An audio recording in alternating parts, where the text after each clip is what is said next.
Good morning. It is Flow Chaser Monday, and this is a presentation I do every Monday in 2026. And the too long can't read is that I'm presenting a theory on accessing the flow state that might be a little bit outside of your experience in professional development workshops, because I believe that flow was really created for the individual and not created for organizations to pump more productivity out of people. So we're going to talk about flow as it is with you, with your own soul, with your own mission, and the things that really light you up. Let's get started. I'll share a little bit about who I am. And before I can talk about flow, I want to preface it with talking about burnout, because some of the themes that come up in burnout are really helpful for understanding what flow is for you. And then we'll get into talking about flow. I have nothing to sell. This is something that I'm participating in every Monday at 6 a.m. as my own mechanism for looking at flow and the internal drivers of my own flow. Repetitive, showing up and doing the same thing and just practicing is one of the things that I really wanted to experience. So I'm here, and this is like we're at summer solstice today. It is June 22nd, not the 15th. Forgot to edit the slides for the first time doing this, but it's every Monday in 2026. I have been here. Um, I am in my professional life a brand and web designer, and I've been doing that for it'll be 11 years in August. And I'm also somebody who has very variable energy patterns. And this matters for why I became so interested in flow. I'm also somebody who has a lot of personal and professional goals. I love setting a goal. Um, like I knit this sweater that is in this picture. That was a goal of mine. I wanted to create this like magnum opus knitting project, and this one was so fun to knit. And I say all of that to preface why I think my own personality and my own settings have led to burnout, and how flow and considering flow has really been the charge to kind of unwind that burnout. All right, so patterns of burnout. I believe it all starts with a person who can handle it. High capacity people, it could mean that they are generally recognized as like capable, productive, smart uh, people. And we begin with that because these people are given praise, maybe compensation, all the ways that you can support a person for being this certain way. Now, you have capacity and then a person praised, and that whole chain of energetic reaction that's going from this person can do it, let's give it to them. Oh, you did it again, yay, is completely indifferent to the fact that you might totally hate what you're doing. And this whole chain of capability, oh, recognition that you can do it and then praise for doing it or compensation. It doesn't care about who you are, what you're interested in, and what your soul is here to do. Now, if you have ADHD, like some of us, this is a really big problem, because when we're given praise outside of our own individuality and alignment, we have now more motivation to go in this direction of burnout. This, I believe, is the danger of setting goals, indifferent of who you are and the alignment, because you can do this whole chain and be very productive. But can you do this whole chain and be connected to flow, to your own passion and drivers? And we'll talk about like maybe how you would do that. But the persistent force of your human energy in things that are against or even not in consideration of who you are and alignment as a person leads to burnout. And the consistent pattern of this burnout can really lead to some big problems when we become, because it's so painful, we become unconscious. And then we get into these feelings of like, I thought I was doing this great thing, pursuing this big goal. Um, Whether it's like being in an education system where you couldn't necessarily choose your highest and your highest alignment, your highest passion, your highest interest. You had to subscribe to a certain thing. The consistent patterning of that will lead to unconscious behavior where we just numb out because this is so painful. And that is like a persistent state of burnout. So once we hit the burnout so many times, then that is so painful that we do numbing behavior to not focus on the fact that we are completely out of alignment with who we are. Now, goals don't care about alignment. Flow, that's the only way to find it.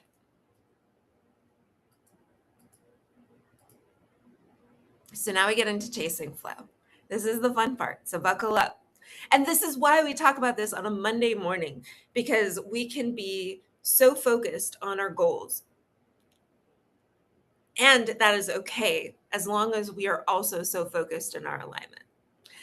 Let's get on the same page about what I think flow is. I'll give a little background because, as much as people know about flow from these like personal development workshops that your job might have put on, because flow is such a productive state, it's really great to extract a lot of productivity for you if you know what flow. But I'm going to show you flow from my perspective and how I see it, so that maybe you can learn a little bit about how you chase flow. I'll talk about creativity and adaptability in that flow state and radical self acceptance and alignment. I'll even give you a formula um, that was passed down that I'm like, this is the way to get into a really healthy, yummy flow state, which is why we're talking about this on a Monday morning because we're about to go into productivity mode. Are you aligned? And then I'll talk about alignment as that flow trigger.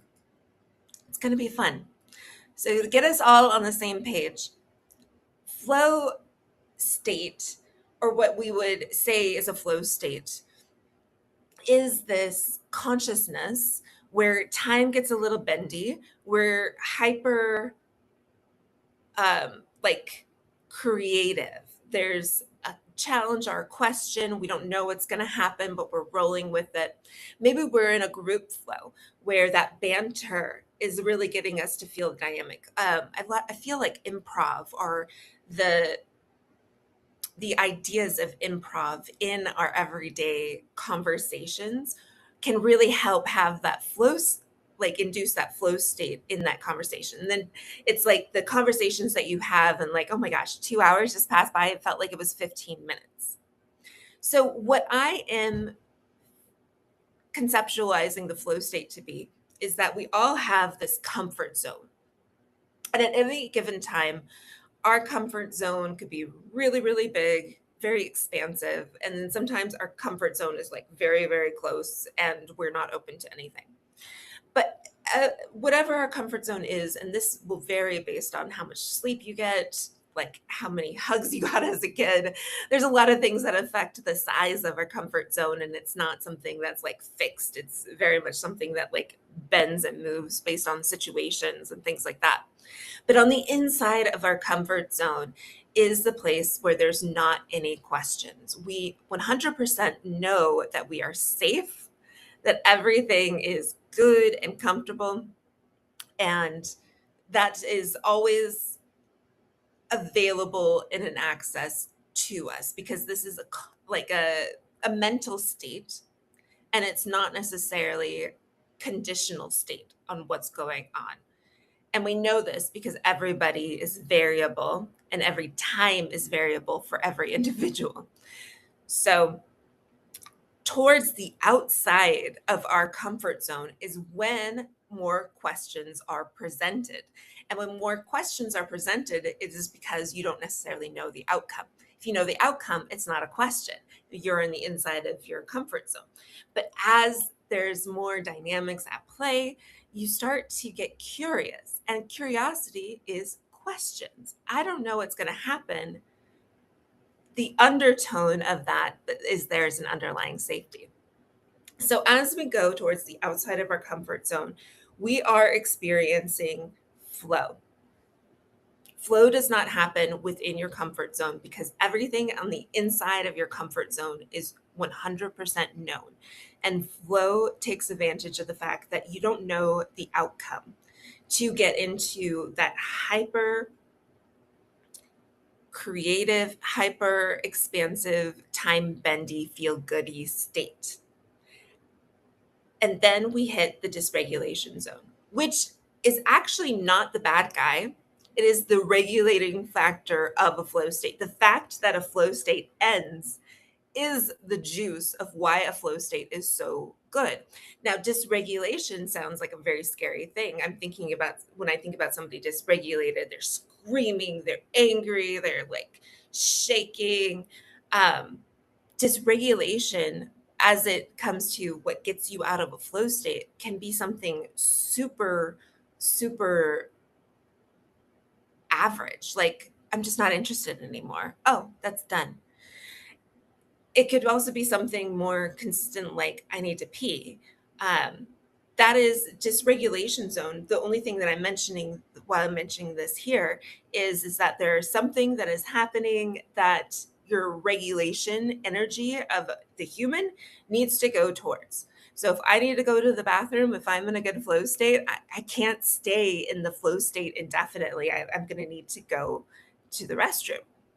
So this dysregulation zone stops the fun. And then in between, from the kind of outside edges of your comfort zone all the way up to this dysregulation zone, is the potentiality for the flow state. And that is how I'm internalizing it. And when I do that, some really great insights. But this zone, if you will, of complete focus and absorption is such good stuff. And it feels so good. And why does it feel so good? You are supplying yourself free drugs. Every time you go into the flow state, you get a neurotransmitter surge. And you know that you get this neurotransmitter surge because it is the surge that causes that time bendiness, that feel good engagement with life, with what is happening, with what you are experiencing. And in this surge, you're getting dopamine, norepinephrine, endorphins, and anandamines. And that is quieting this prefrontal cortex, which in normal conditions, I don't know about you, but mine can be quite the bully, quite resistant. And this is where our inner critic of our brain really resides. It's also the place that monitors and estimates time, is the prefrontal cortex. And because you're getting this cocktail, this free drugs, it quiets down and other parts of your brain really light up and turn on as a response to your environment and what you are doing. Sounds really great, right? It feels super good. So how do we chase this flow state? How do we chase free drugs? And what I love about flow is that it's completely non-prescriptive. There is such an individual factor about different flow triggers and how to get into the flow state. For some people, I'll just share like a really great flow state for me is to go into it with like a certain um, like finished product that I'm working towards, whether I do brand and website design. So maybe I'm working on like the home screen flow. And I like to have a lot of artifacts. So I'll be working at my desk. I have a really long desk and I'll have a notebook here with notes from the client, and I'll have, my laptop up with like Pinterest boards, and I'll have like some sketches and just like I love to have artifacts and different things that have me like chase the flow line and just like one simple thing that I'm like working towards, but completely non-resistant to the thing. And that's like a supercharged flow state. I also saw the Mariners versus the Red Sox yesterday. That is a flow state of being part of the audience. You don't know what's going to happen with the game. You're rooting for a team. You're really like engaged and invested all your focus. And then 9 innings fly by. It was so much fun. One of the best resources that I have found for how to access flow states in my everyday life, like in the now, in every moment with what you're doing, is Bashar's formula. Now, Bashar is a channeled intelligence from Daryl Anka. He has a lot of videos on YouTube and he's been on a lot of popular podcasts. But his formula for accessing the flow, it's the best one out there. And this is what you're not going to see in professional development workshops around flow. Okay. So suspend your idea that this is from like a channeled intelligence and feel into like the rightness of bringing this into your work for the week to really access flow state more regularly. First, act on passion. Act on passion first. What are you interested? Can you go into work and just know that the pace of the tasks and the meetings that you're going to have are like, is that alignment? Could you even like cancel the things that you just know are not going to move the needle or induce that flow or be the most juicy and alive for you? Can you trust that you can act on passion first? Act on your excitement. And then two, act as far until that excitement wanes. I'm working on this and then I get distracted. That was a form, distraction is a form of dysregulation, a very gentle one. And now I'm on to something else, complete, right? Act as far until the excitement wanes. And we don't need to manufacture excitement in order to like keep in these states. And then three, act on passion without assumption of outcome. Now, if you go into these creative states where the outcome is mostly unknown, and you start thinking that every little thing that happens in there you might have an assumption about, is this good or bad? We do this a lot in creative work, in like art. So you are at the canvas, you are making a painting, and you're starting with a color, and now you're judging, and it's like, oh, is this warm tone really going to muddy out other colors that I have here? So we're starting to assume that the outcome is going to be the muddying out of colors. We're assuming that the outcome is going to be, oh, this doesn't make sense, or that something is happening. And can we rid our assumptions of what is going to happen? And a really helpful mantra for me is, it is perfect because it is. The fact that this thing is here, it is present in this state, in this moment, it is perfect. So maybe that is an assumption, just assuming that everything is great, everything is part of it. And no matter what is created, manifests, stay in a positive state. That mantra of whatever it is really helpful for staying in the positive state. Because in these flow states of, I don't know what's going to happen, and the further that we travel out from the inside of our comfort zone to the outside, and we're in this flow state, there are different things that come up, challenges that arise, things that we didn't necessarily expect or even want. But when we can stay in the positive state, it's almost like we're using those challenges and things that come up, those surprises, those, happy little mistakes, we are using that to fuel and our interest in this flow state and become even more invested in it. And then 5, examine your beliefs and release fears. You wouldn't necessarily think that a flow state has a lot of conditioning around it, like fear and just beliefs about what is going to happen. The more that we can, when a belief or a fear comes up, just examine it and say, like, that is here. How is that informing my life and like the situation right now, this flow state? We can release more of the charge behind, I don't know what's going to happen, but I'm assuming it's going to be bad. We want to get in a flow state too. I don't know what's going to happen, but I'm safe. And when we can stay in that and release our fears and examine our beliefs about why something is unsafe or like how this is actually playing out in the reality of now, we can really get into these flow states in a predictable fashion.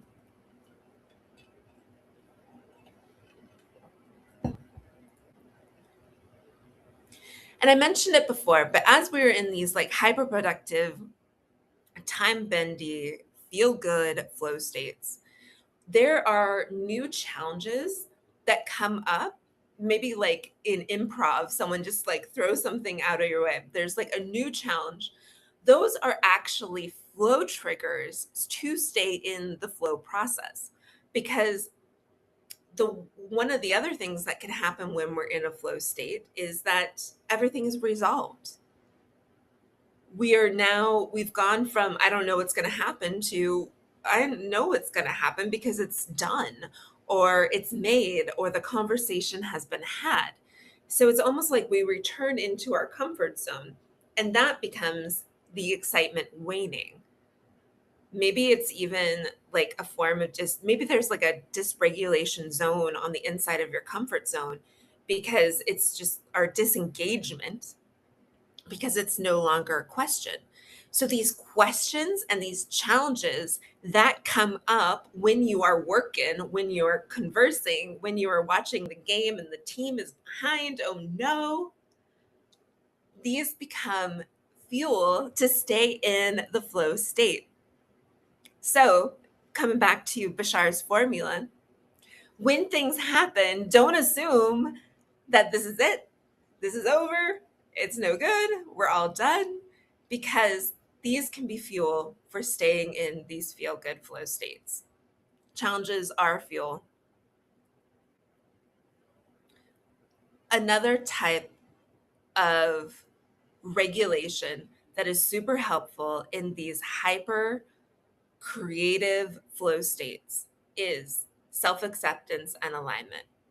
And this is the difference between chasing goals and chasing flow, because goals do not care about your alignment. They don't care if you have reached a form of self acceptance, if you have regular regulation. They just care about the drive towards it.